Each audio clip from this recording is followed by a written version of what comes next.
How do we want to be remembered? Do we want to be remembered in a sentence? Because that's how we remember people, right? My mother was a generous woman with a sharp temper. Alandria Williams was a loving, gracious, fiery leader. We all do it. Notably, in late May of this year, the New York Times remembered the first 100,000 people who died of COVID-19 with a sentence about their lives. This is what we do. We remember our Unitarian and Universalist forebears in the same pithy manner. John Murray was shipwrecked and preached the first Universalist sermon in New Jersey. William Ellery Channing founded Unitarianism with the Baltimore Sermon. Hosea Ballou declared there's no hell and spread Universalism throughout the land. Susan B. Anthony fought for women's rights and founded the American suffrage movement. Ralph Waldo Emerson told Harvard Divinity School where they could shove it and wrote about self-reliance. Henry David Thoreau spent 2 years in an isolated cabin on Walden Pond, founded Transcendentalism, and created civil disobedience. Clara Barton founded the Red Cross. Julia Ward Howe wrote the Battle Hymn of the Republic. John C. Calhoun, who we'd like to forget was a Unitarian too, was called the cast iron man for his rigid defense of white Southern beliefs and practices, including slavery. And another we sometimes forget was ours, Universalist P.T. Barnum, who was considered the world's greatest showman and is widely credited with coining the phrase, "There's a sucker born every minute." One sentence. And that's just our 18th and 19th century folks. A way to remember them easily, summed up and turned into an epitaph.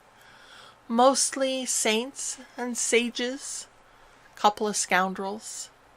Hearing this list, you'd think the people were not actually people, but caricatures of people. One sentence doesn't do any of them, or us, justice.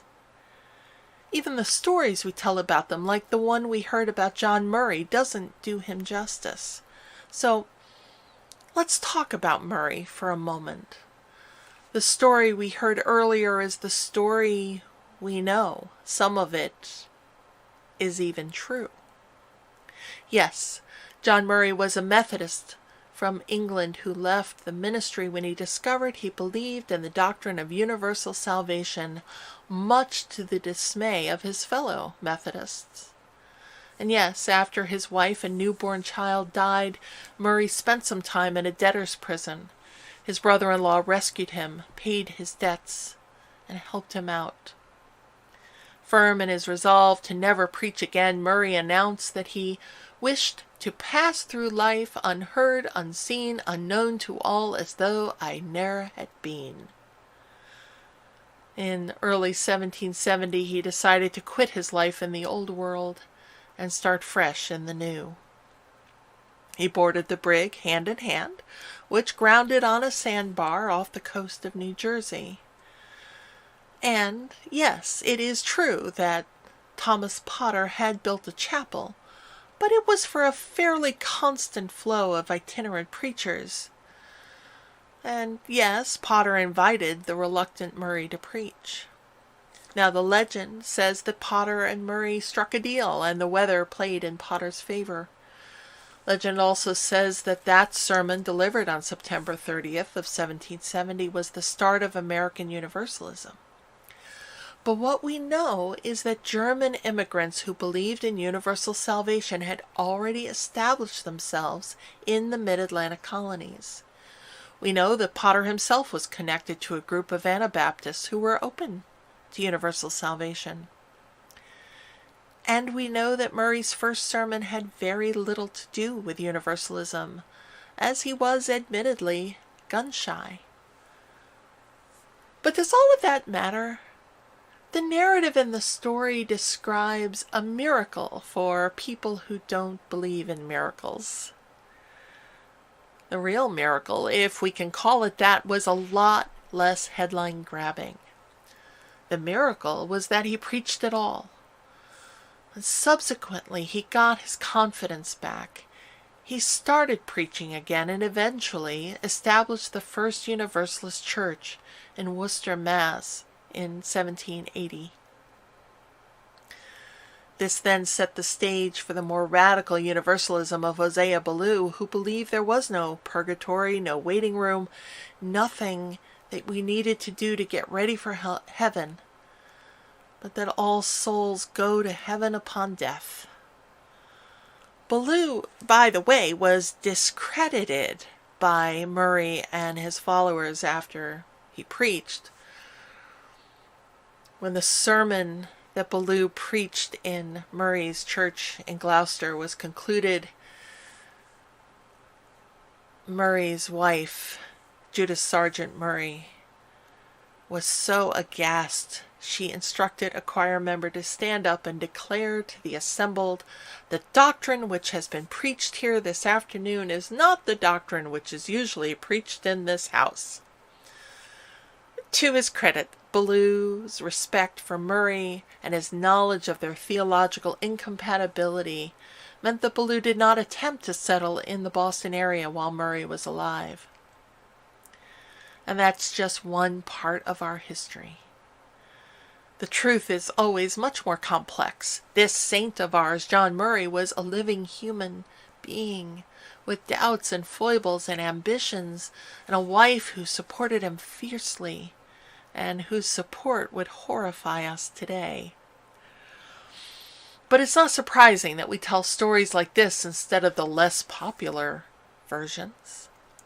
We don't talk about Channing's disdain for universalism or his hesitancy around the abolition of slavery.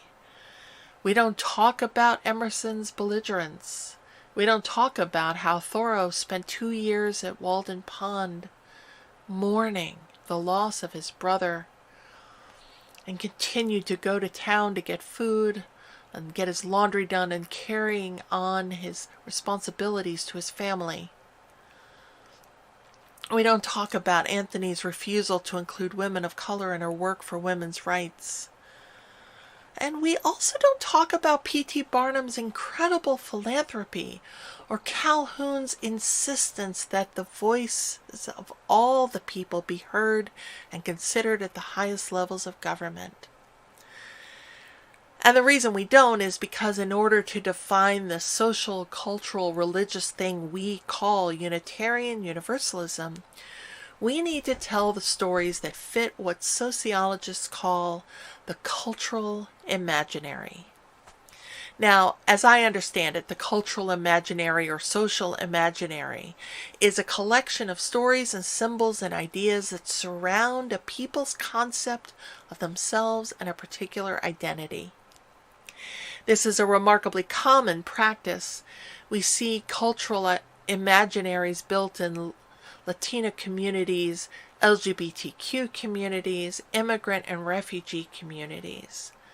The symbols and stories and mythos of our people, even music and literature, dances and food and media, they all contribute to the creation of a cultural imaginary.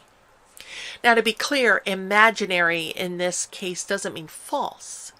The stories, music, and symbols all have roots and come authentically from the culture. However, it's these things that feed an imaginary that becomes an institution inasmuch as it represents the system of meanings that govern a given social structure. These imaginaries are to be understood as historical constructs defined by the interactions of subjects in a society. These constructs then become the imagined perfect moment, the good old days. And because the power of a cultural imaginary is in how it forms societies, we who live in it get attached to them. We tell the stories to our children and forget to correct them later. And while, yes, we often tell the imagined perfect John Murray story to our children, know that that story informs us. It informs how we understand ourselves and our collective Unitarian Universalist identity. As people whose message is so needed, a farmer built a chapel waiting for it, a reluctant preacher offered it, and an imagined perfect moment was born. We all know the stories, share the symbols, sing the songs, speak the lingo so well that we know what we're talking about. Those who are in or come into our Unitarian Universalist imaginary learn and catch on to those things. But cultural imaginaries have great power and great limits, as this example from an episode of Star Trek The Next Generation shows us. Now, in the genius of the Star Trek universe, there are these devices called universal translators that help species from across galaxies understand one another. And yet there are still communication problems, not with the words themselves, but with how the words are used. In an episode called Darmok, the Enterprise encounters the Tamarian people, whose words are intelligible, but whose meaning is baffling. Sentences like Darmok and Jalad across the ocean, and Mirab his sails unfurled, make up the entirety of their discourse. Now, as you can imagine, the crew of the Enterprise is baffled, and Captain Picard even more so when he's stranded on a planet with their leader. But eventually they come to realize that the Tamarians speak exclusively in narrative imagery, a foundational part of their cultural imaginary. Their meaning is so deeply enmeshed in their narrative. As the crew of the Enterprise discover, it is analogous to our saying something like Juliet on her balcony. For us, it portrays an image of youthful romance, but if you don't know the Shakespearean play or its use in our cultural imaginary, you wouldn't understand. The joy of a cultural imaginary in our faith communities is that we can say things like light the chalice, and we know, for the most part, what it means, what it looks like, what it is. We can say waiting like Thomas Potter, and we know it's a hopeful, maybe slightly foolhardy anticipation. There are two dangers of a cultural imaginary. First, it's when it creates societal boundaries. Either you're in or you're out, thus cutting people out of your exclusive club. And the second is when cultural imaginaries become the definition of how good it was then and how bad it is now. Like how we are no longer dealing with racism or sexism, and anyone saying so is trying to destroy our great society, and anyone who doesn't buy into the paradigm is ignorant or a snowflake or anti-American. Cultural imaginaries are fictions of history, because people are complex and contradictory. Cultural imaginary should be understood as a symbol of what we want to be, of who we are, but not the reality of who we are, no matter how difficult that reality might be. And that being said, cultural imaginaries can also be aspirational and informative about our collective identity. The ways we tell our stories and build them speak volumes about who we imagine we have been and who we want to be in our own culture. Why do we need these epitaphs of our Unitarian and Universalist sages, saints, and scoundrels? Well, because they help us keep rooted in our faith. They help remind us of our prophetic witness. I would even argue that we need this Unitarian Universalist imaginary, this symbolic thing, to prove that we are real, that we have real grounding, that we have real moral authority, that we are a real religion. So by now you're probably thinking, yeah, that all makes sense, but I didn't come here for a humanities lecture. What does it mean? Well, what I want you to take away most is this. The cultural imaginary, as useful as it is in forming our collective identity, is not the measure we are to live up to. When we remember that behind the story of Channing and the Baltimore Sermon, or Barton and the founding of the American Red Cross, are these complex, contradictory, sometimes terrible, sometimes wrong, and sometimes just misbehaving people, we remember that we can be as saintly or wise as they were and have the capacity to be scoundrels too. We, in our various rooms in 2020, are sages and saints and scoundrels. Sometimes more of one than the other, sometimes all three at once in an equal measure. If we only ever see these forebears as some unattainable goal, we've missed the point of our second source, prophetic deeds, and our first principle, inherent worth, because we are all the prophets, and we all have worth. And while some might see some actions as, well, difficult to parse, we know from our universalism that we are whole and loved and held anyway. As the character Aaron Burr sings in the musical Hamilton, love doesn't discriminate between the sinners and the saints. And this remains true, even if another thinks of us as a scoundrel. We have to make peace with the fact that we might be the villain in someone else's story, even if we thought we were doing the right thing. We don't get to tell them how to narrate their experience. But we also know from our covenantal faith that we get to work on making things right and better amongst ourselves. Though we've broken our vows 1,000 times, writes the Islamic mystic Rumi, come, yet again, come. When we extend the power of our cultural imaginary to not just look for the moments and the people who were perfect, but to look at the whole experience, our Unitarian Universalism grows deeper and wider.